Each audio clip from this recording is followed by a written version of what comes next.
Yogiram Surat Kumar, Yogiram Surat Kumar, Yogiram Surat Kumar, Jaya Guru Raya.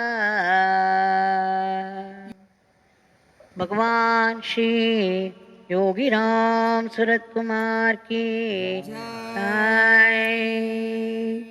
सर्वं योगीराम सूरत कुमारार्पणमस्तु. Again, today morning after the Nama Sankirtan, we are going to submit our prayer at the feet of Bhagwan. I would like to bring a certain event that took place in the temple when Bhagwan was seated at Sambandha Vinayakar shrine. One of those eldest Shivacharyas, the pujaris, came to Bhagwan. He was a devotee of Bhagwan. He folded his hands and prayed to Yogiram Surat Kumar, Swami, very soon the celebrations are going to start.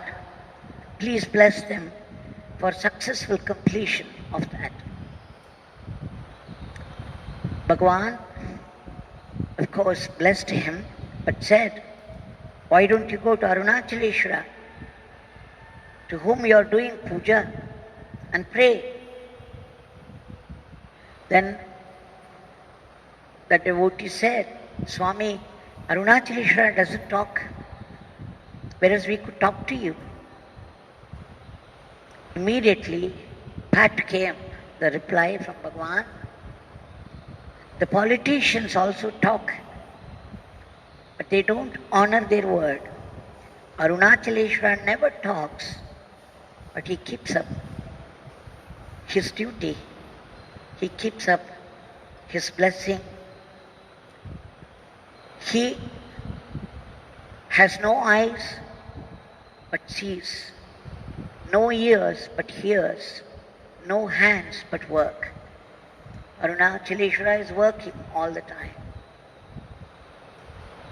So you go and pray to him.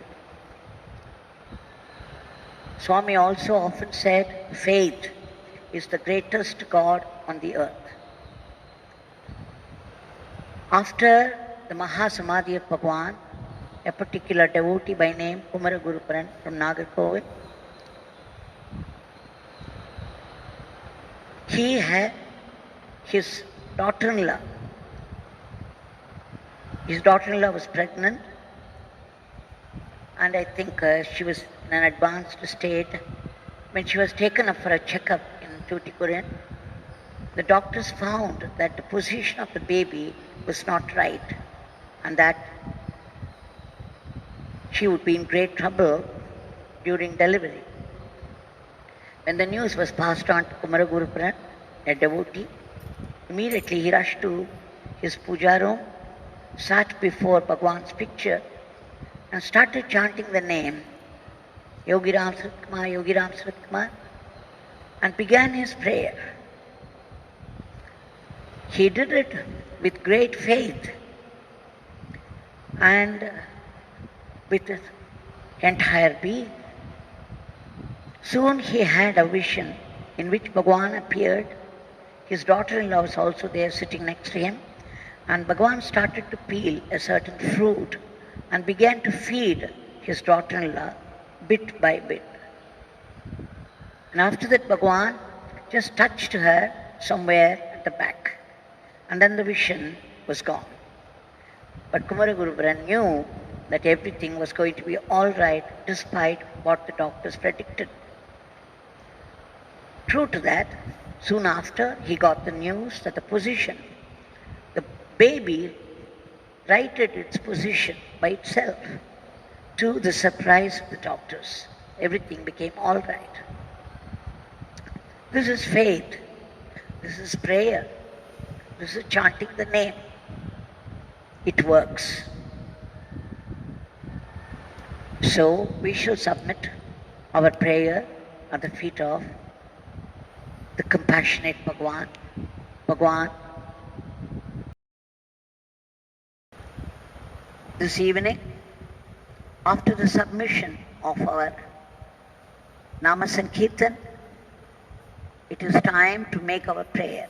And before that, I would like to recall 2 or 3 incidents which illustrate the deep compassion, the boundless compassion of Bhagavan towards all creation, all beings. Once, when Bhagavan was there in the Arunachaleshwara Mandir, there was one devotee, Gajaraj, who was with him to report all these incidents, luckily for us. Gajaraji said, Bhagavan went and sat there near that 1,000-pillar mandap and then put his hand deep into his pocket and pulled out a 2 rupee note, called one of the devotees there and said, please get me a dozen bananas. Can you get it? The devotee said, Swami, if it's a little more, I can put my money. Yes, you can, but not more than 2 rupees. Now you buy this and come. At least get 12, a dozen. And then of course he brought fresh ones, long green bananas, 14 of them in one bunch. Swami was happy to see that. Immediately he got up in a jump and then started to drag Gajaraji inside. He went straight to the elephant. Bhagavan said to Gajaraji, see, yesterday the Mahout was torturing, was hurting this elephant. The elephant is divine elephant. It belongs to the Arunachaleshwara Mandir, and it's also a worker of the temple. All the time, all the devotees come and stand here. It is blessing them constantly, moving its trunk.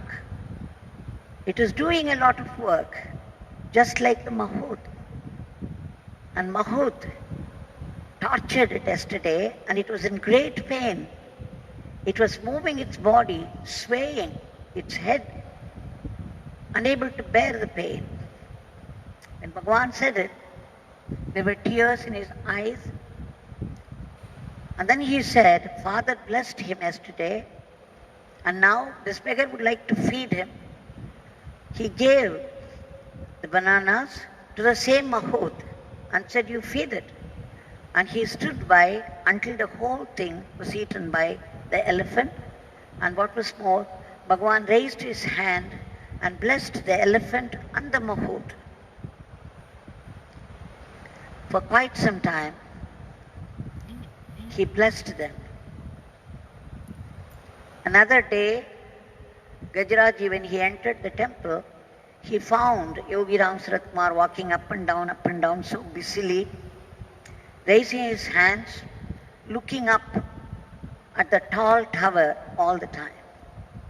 Somebody said that he was doing it for quite a few days.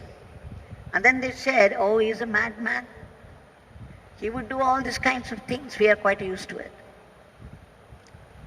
Gajaraji knew better than those people. He knew that every move that Swami took, every step, he was doing only his father's work. So he went and stood there quietly.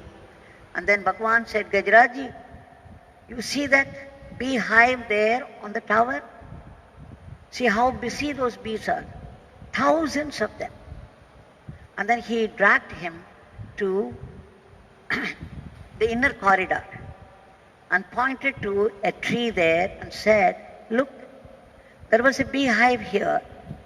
Thousands of bees were busy bringing, collecting honey from varied flowers. And they were at work for so many days, so many months, and built a huge one. But one day, it was all gone. Somebody had come, removed the whole thing. how much those bees would have felt. And again, he had tears in his eyes.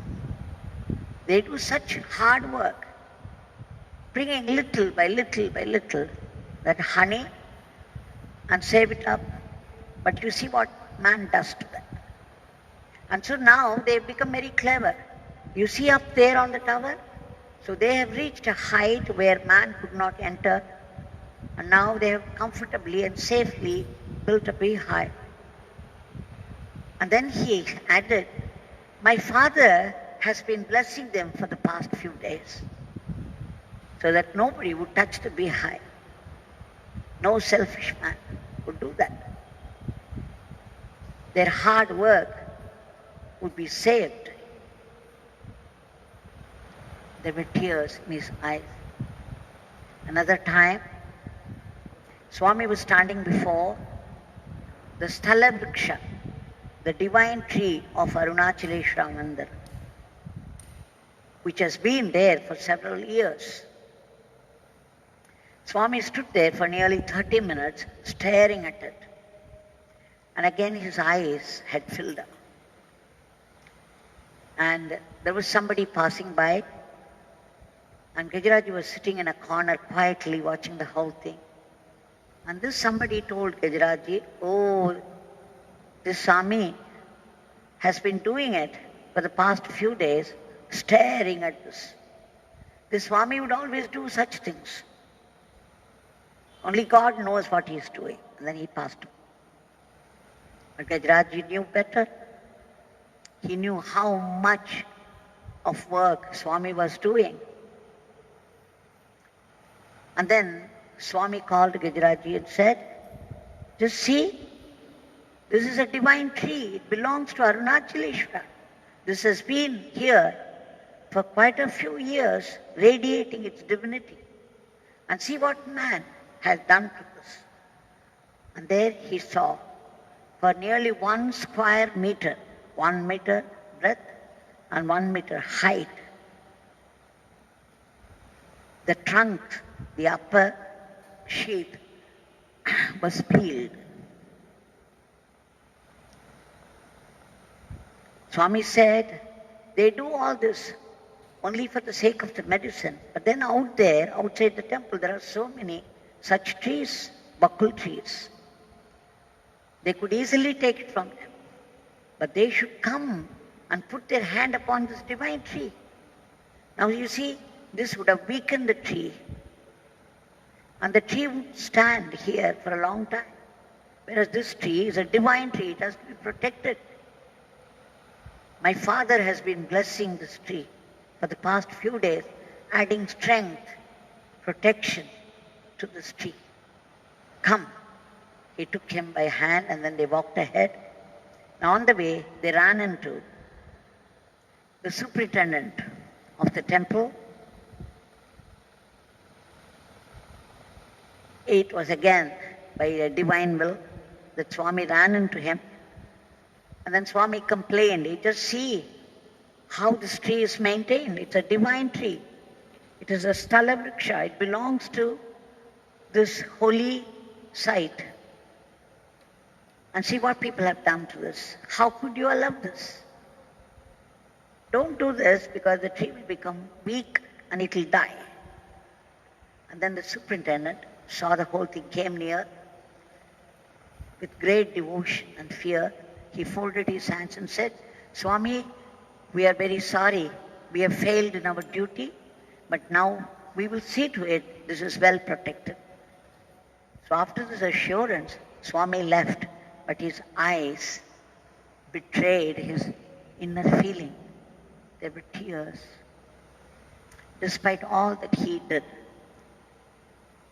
Such is the compassion, boundless, divine compassion of Swami, to which we would also appeal and offer our prayer, because the world is also suffering today. The humanity is becoming weaker and weaker because there's so much adharma, violence. People are doing things as they like. Can contain them. and because of which there are attacks like this virus, and the humanity is suffering. Bhagwan, beloved Bhagwan, before we offer our prayers to Bhagwan, I would like to bring to your attention one or two incidents which display his boundless love for the entire creation. There was a time when he was seated in the veranda of Sudama, completely absorbed in his work. Bhagwan was doing work at various levels. We could be sitting just 1 foot away from him and not know what was going on. He could be anywhere in the universe. So one day, when he was completely absorbed in the work, he was almost still. Suddenly, his body was writhing in pain. He was throwing his hands out, twisting his body, and there was such agony of tears on his face.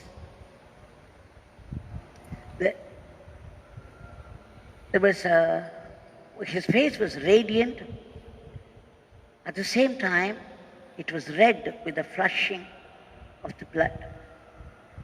And then in one jump, he got up, he ran down the steps of Sudama, and then walked on the road, went to the next plot, and stood there with just 1 foot in the front and 1 foot in the back. Very much like Sri Rama that we see in the pictures.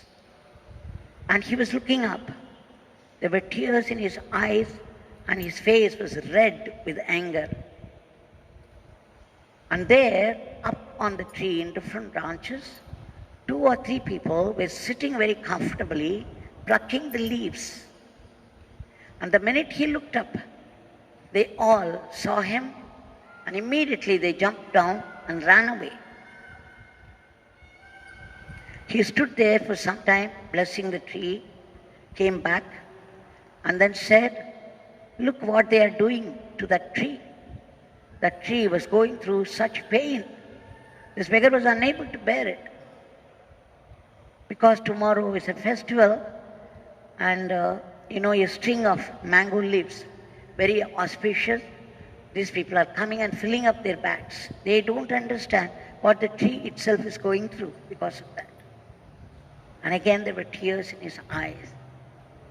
Such is the compassion, such is the identification with the entire creation, that the pain of an elephant, the pain of a tree, his body was going through. So I understood. He often said that everything in this universe is connected to each other closely. So much so, if somebody should trample upon a blade of grass, a distant star would tremble. Such is the connection. The whole prapancha, the whole universe, is one huge body, the body of God. Just as a mosquito bites somewhere or the bite of an ant, the entire body of ours feel, and immediately the hand goes to the spot, the whole body adjusts itself to ease up the pain there, and the mind is completely focused on that. So this is what would be happening to all these great souls who have become one with the entire creation. And not only that, whenever he sat in the garden, and there'll be those big ants going here and there, and particularly very attracted to Bhagwan, they would be mostly near him, and then naturally I would be very agitated, but then he would stop me with a sweep of his hand and say, he would start tapping the ground behind the ant, and the ant would slowly move away. He would not want us to touch that and sweep it off. He would say, we are in their territory. We are the transgressors. We have transgressed. So they are not to be blamed, and don't torture them. Don't hurt them, he would say. And again, I can go on narrating one after the other. When we bought this garden of Sudama, it was done by Mother Vijayalakshmi. We wanted to clear, at that time Swami was still in Sannaji Street house, so we wanted to clean up this garden and plant several plants and trees. So we have called somebody, and before that we wanted to go and take permission from him. But Bhagwan was alarmed when we said we were going to clear up the whole place. He said, there must be other trees and plants there. Yes, Swami, they're all the wild plants and they're of no use and they're everywhere. He said, no, don't do anything to them. Let them be. There's no need to clean up the place. Such was his compassion, the glory of his compassion, that we were stunned. And of course, we never did anything after that. So you see, such boundless, deep compassion we are appealing to for relief, immediate relief from the present crisis.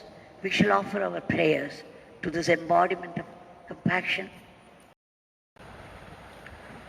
This evening, after the Nama chanting, before we submit our prayer at the feet of Bhagwan, we shall recall a particular incident where how Bhagwan helped achieve a great thing for a couple. The Nama of Bhagwan, the glory of Bhagwan's Nama.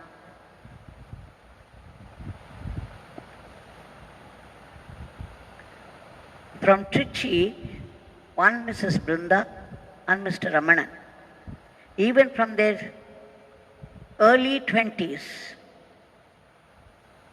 they were interested in going up to the Himalayas, visiting several parts of it, and catching the different moods, the different weather patterns of these Himalayas. Twice a year, they would visit the Himalayas, and sometimes they would go to the Western Ghats also. They have been writing a book which they named The Mountains of Our Destiny, for which sake, in order to complete the book, they needed some photographs of the snow leopard, which should be roaming at the height of 14,000 feet and above. You can imagine. So they have to go up till there, look for this. And they had already made 3 winter expeditions. And every time they would walk days together on the trail of a snow leopard, but all in vain. They would return to their room tired and disappointed. And then in 1918, Mrs. Brinda and Mr. Ramanan made an attempt. They came up to the Himalayas, but this time, by then they had heard about Yogi Ram Sarath Kumar, and they had picked up his Nama. So the Nama was with them. So after they reached a village called Kibber, settled down in a room there, waiting for the right opportunity to sight the snow leopard, Brinda started to chant the name, but then she had a dilemma. She was thinking, how could I use Swami's name for such things? They are mundane. How can I ask, pray to Bhagwan for such things? At the same time, she had a very deep longing to sight such a snow leopard and complete the book. So she would chant sometimes, and then she would drop sometimes. And then once a spotter from one of the villages there came running and told them there was a snow leopard down there in the ravines with a kill, with their prey, which is the blue mountain goat, the blue sheep. So they were very excited. They ran all the way, unmindful of the knee-deep snow. They somehow reached the place where they comfortably settled down and have a good look at the snow leopard. They were reporting that the snow leopard was with its cubs, 2 cubs, on the kill. But unfortunately, when they reached the place, there were already many photographers and some tourists, and there was quite a bit of noise. Alarmed, the snow leopard with its cubs went into hiding. So they were very disappointed. And they waited for 2 hours, but in vain. So they returned to the room, tired, disappointed. But this time, Brinda was very desperate. She had to somehow sight a snow leopard. And now she knew only Bhagavan could help her. So she started to chant the name intensely, soulfully, desperately. She was chanting and begging, imploring and begging Bhagavan, please Bhagavan, please arrange for this. 2 days passed uneventfully. Nothing happened. But the 3rd day, when they almost decided it just was not possible anymore, a spotter came from the village to their guide saying, now again they could sight a snow leopard with its prey, with its kill. And this time the snow leopard would not go into hiding, because when it has a kill, it's like having a dish on the table. So the snow leopard has been served a good dish for 3 days, and so it would walk very leisurely, come back and gorge on the prey, and then stay around, and sometimes would even sunbathe on one of the rocks. So the opportunities were many. So these people were very highly excited. They ran to the spot, and this time they were not other people. So the whole show was left to them. And for 3 days they stayed around. Whenever they wanted, they came and had a beautiful darshan of the snow leopard and its cubs with a kill. So they took many photographs to their satisfaction and returned. The one great thing about this, every time they would come out to have the darshan of the snow leopard, a butterfly would accompany them. So much so, Mr. Ramanan would point out, see, Swami is accompanying us. So they knew the whole thing was arranged by Yogi Ram Sarath Kumar for the asking. So they were very happy, and they could complete the book of their life, The Mountains of Our Destiny. In fact, only for the past 2.5 years, they've been introduced to Yogi Ram Sarath Kumar, and they were chanting the name.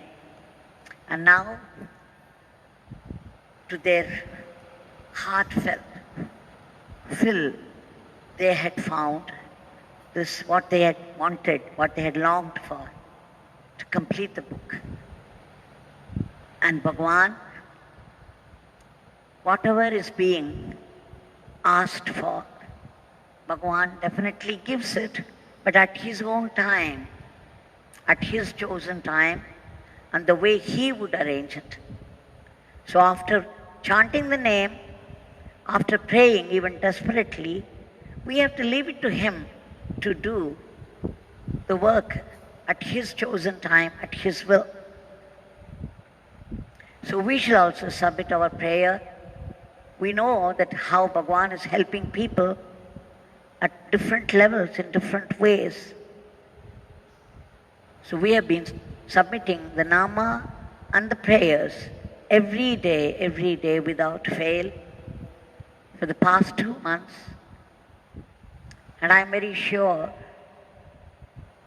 that the nama is working, the prayer is working. So we shall add one more prayer. Bhagwan, beloved Bhagwan,